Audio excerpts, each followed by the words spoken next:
Hi, so this is going to be a quick guide to what could go wrong when I'm trying to reach a meditative state and how can I incorporate this throughout my day? Well, there's going to be some essential things to do. And the beginner thing that I learned in action while meditating was to align my breath cycle, the inhale and the exhale with steps. So as I'm walking, I have this dynamic form of meditation now, and I'm not just sitting down doing it.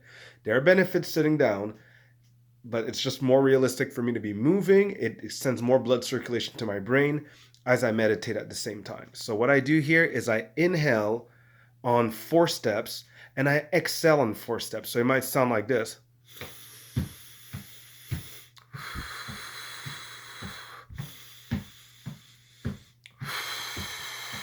Wow, look at all this noise, right? But then I'm like, okay, can I keep the same tempo? Right, without the steps, like the step stays in my mind, right? So I just programmed something into me so that I could retain throughout my day. Now, the other thing that'd be good is why so rushy, right? Why am I such in a rush? So maybe I want to relax my steps because I'm getting the benefits from walking anyways. It's the mental and emotional, physical clearing of tension that I'm really looking for. So what if I take slower steps, such as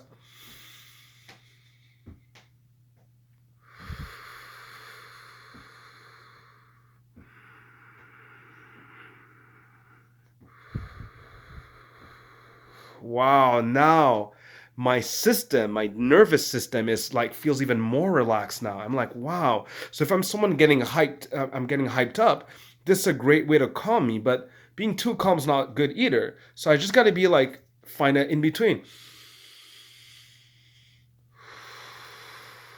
The point is, I don't want to compress too much tension, but there is tension building, and so the inhale becomes an inevitable part of life of I have to take in information, but I could choose to respond to it with a trigger of let it be. All right, what am I going to do next? So and so it's a permission I'm giving myself to relax with what I'm going to do. So think in. Okay, what's information? What do I need to deal with? Give it to me. Mhm. Okay, and all right, so this is what we're going to do then. All right, I have a good feeling about this. All right. Good. And I try to keep this while I'm driving as well, right? I know what to do. See? So now I'm motivating positive action while keeping my brain oxygenated. What happens is that when I get bad tension, my breath becomes really shallow.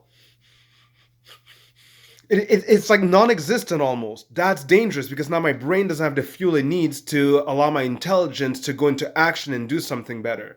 The next problem that shows up is the belly breath part. Usually when I inhale, it might stay stuck here.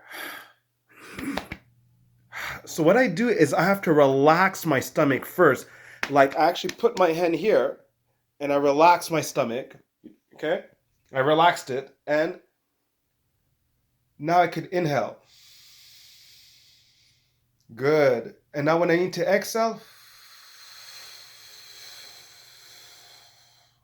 I expect that bag to be crushed in, but then I have to pre-release it. And then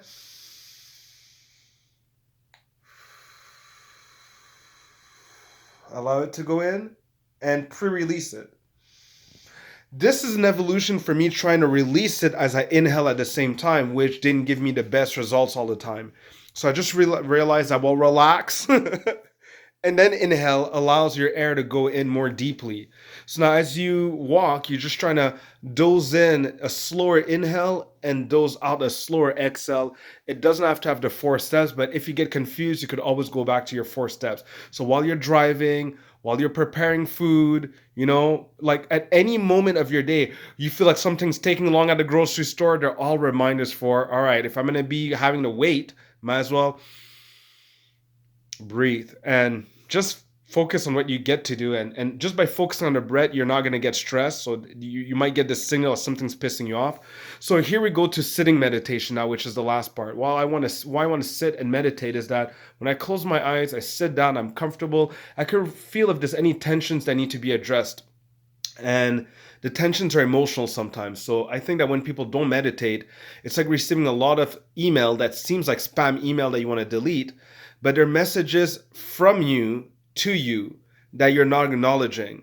And opening up that mail about like, hey, you need to pay $5,000 now, and like, wow, I don't have the $5,000 now, so I'm gonna feel bad if I open up this mail. So I'm just gonna act like as if this mail is not there. And when one magical day I have that money, I'm gonna open that letter. See, that never really happens because those letters pile up. So being able to sit down with yourself is going to allow things that are uncomfortable to come to your attention, so you could at least hear them. So you don't need to whine to someone about things that you feel happened to you or did not happen to you.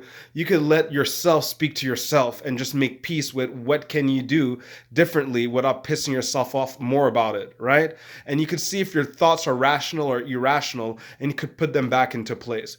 So sitting down and meditating even for 10 minutes is really cool. Walking while doing it is magnificent, but find times in your day where you could just sneak it in as much as you want. It just really enables you to relax, but you have to sit down with yourself and address the things that do matter to you. At least one person's listening, and that's you.